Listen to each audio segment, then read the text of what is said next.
Om Swastiastu, perkenalkan saya Lusri Damayanti, NIM 20120211145, Prodi S1 Pendidikan Bahasa Inggris. Pada kesempatan kali ini saya akan mempresentasikan LKM 7 Agama Hindu mengenai Awatara dan Orang Suci. Langsung ke pembahasan. Berkaitan dalam membina kehidupan beragama, pendalaman dan penghayatan agama tidak hanya dapat dilakukan dengan mempelajari ajarannya saja atau melaksanakan ibadahnya saja di tempat-tempat suci.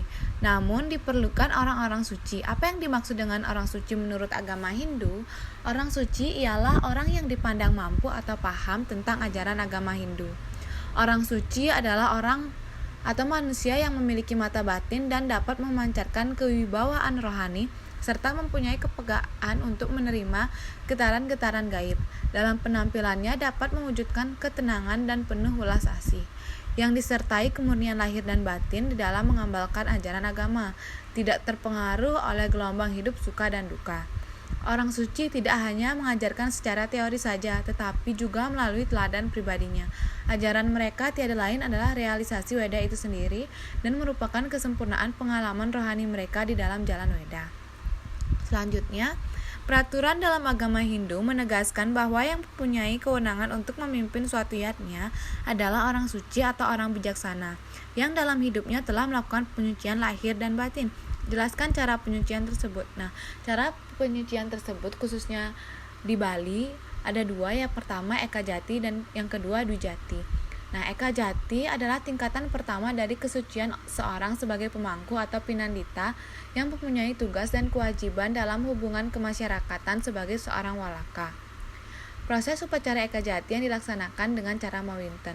Eka Jati berasal dari bahasa Sanskerta. Eka berarti satu dan Jati berasal dari akar kata ja yang berarti lahir. Jadi Eka Jati berarti lahir sendiri, sekali, yang lahir hanya dari ibu kandungnya sendiri. Selanjutnya Dwi Jati. Dwi Jati berasal dari dua suku kata yaitu Dwi dan Jati. Dwi artinya dua, sedangkan Jati berasal dari akar kata ja yang berarti lahir. Sehingga Dwi Jati adalah lahir untuk kedua kalinya sebagaimana disebutkan Sesana Pinandita sebagai seorang sulinggi. Lahir yang pertama sebagai bayi dari kandungan ibu dan yang kedua lahir dari guru suci Nabi melalui upacara mediksa. Baik, berikutnya, orang-orang suci agama Hindu, Pandita dan Pinandita sangat besar perannya dalam kehidupan beragama. Mengapa demikian? Hal itu karena orang-orang suci telah berjasa menyebarkan dan mengembangkan agama Hindu, mengajarkan Weda kepada umat manusia, menuntun umat manusia sesuai ajaran Weda dan menuntun umatnya agar selalu berbuat kebaikan sebagai orang atau tempat untuk meminta petunjuk kerohanian, menyelesaikan yatnya yang diminta oleh orang yang mempunyai atau melaksanakan upacara yatnya atau yajamana, lalu melayani umat yang ingin sembahyang di tempatnya bertugas, memberikan contoh dan teladan yang baik kepada umatnya. Peranan-peranan tersebut sangat besar karena dapat mencegah terjadinya salah penafsiran atau kesalahan dalam melakukan petunjuk agama bagi masyarakat awam, sehingga kehidupan beragama akan menjadi harmonis. Baik, berikutnya jelaskan pengertian orang suci, Pandita dan Pinandita. Pandita adalah orang yang mempunyai wewenang untuk memuput upacara yatnya. Pandita adalah orang suci yang disucikan melalui proses sakral yang disebut Dwijati atau Madiksa. Sedangkan Pinandita atau pemangku adalah orang suci yang ruang lingkupnya terbatas dan penyuciannya melalui upacara Eka Jati. Beliau mempunyai wewenang untuk memuput upacara dalam skala kecil. Berikutnya sesana dan wewenang orang suci, Pandita dan Pinandita. Untuk Pandita ada memimpin segala upacara yatnya, melakukan surya sewana yaitu pemujaan kepada Sang Hyang Widi setiap pagi saat matahari terbit, dan ngeloke palas raya yaitu membina dan menuntun umat di bidang agama.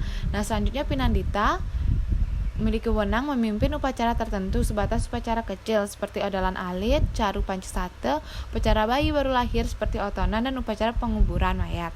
Membantu Sulinggi dalam menyelesaikan upacara yatnya tertentu, memimpin upacara persembahyangan di pura tempatnya bertugas, melayani umat yang ingin sembahyang di tempatnya bertugas, serta memberikan contoh dan teladan yang baik kepada umatnya. Berikutnya riwayat singkat orang suci agama Hindu. Di sini saya memilih Empu Kuturan. Beliau hidup di zaman kerajaan Erlangga. Empu Kuturan memiliki saudara kandung yaitu Empu Brada.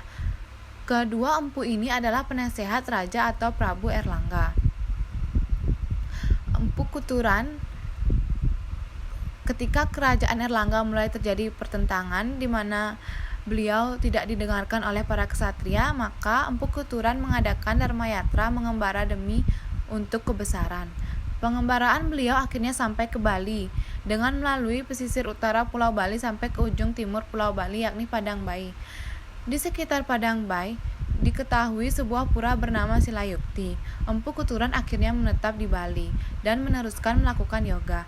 Ajaran Dharma yang telah beliau miliki lalu disebarkan di Bali. Beliau menciptakan konsep adanya pura yang disebut Kayangan Tiga, yaitu Pura Puseh, Pura Desa, dan Pura Dalem. Ketiga pura tersebut sebagai perwujudan atau lambang dari Brahma, Wisnu, dan Siwa. Ajaran agama Hindu terus menyebar luas sehingga meningkatlah kehidupan Dharma di Bali. Diceritakan bahwa Empu Kuturan mencapai moksa di Bali yakni di Pura Silayukti. Empu Kuturan adalah maharesi yang besar jasanya bagi kehidupan dalam penyebaran agama Hindu di Bali. Baik, berikutnya jelaskan apa yang dimaksud dengan awatara dalam agama Hindu. Awatara dalam bahasa Sanskerta berasal dari kata ava artinya turun dan tara artinya menyeberangi.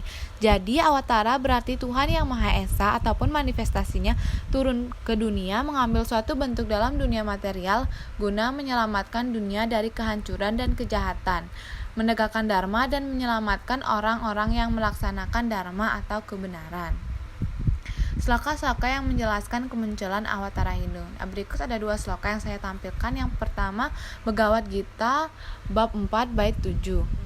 Yada yada hi dharmasya glanir bawati barata abhyutanam adarmasya tadat tamnan srijami aham. Artinya, manakala dharma hendak sirna dan adharma hendak merajalela, saat itu wahai keturunan Barata, aku sendiri turun menjelma. Yang sloka lainnya Bhagavad Gita bab 4 bait 6.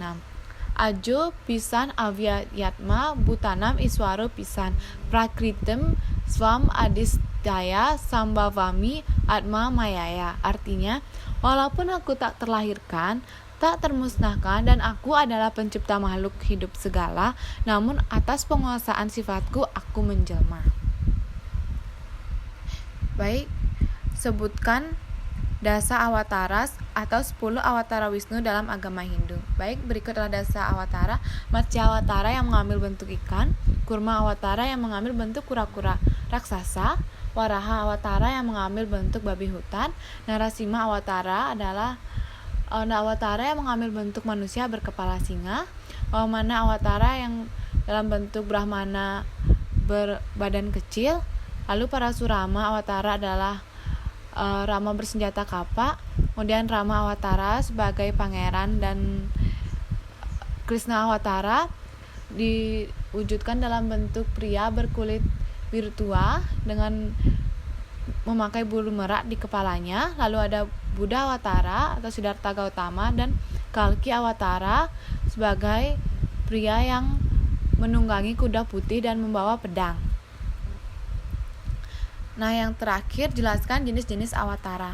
Menurut kitab-kitab Purana, tak terhitung banyaknya awatara yang pernah turun ke dunia ini. Yang pertama, Purusa awatara.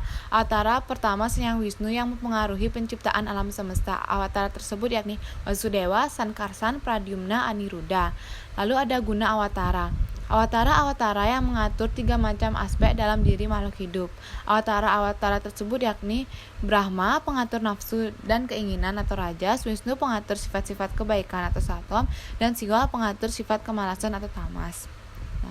Lalu ada Lila awatara. Awatara yang sering ditampilkan dalam kitab-kitab Purana seperti Dasa awatara dan awatara lainnya. Awatara tersebut turun secara teratur ke dunia dari zaman ke zaman untuk menjalankan misi, menegakkan dharma, dan menunjukkan jalan bakti dan moksa.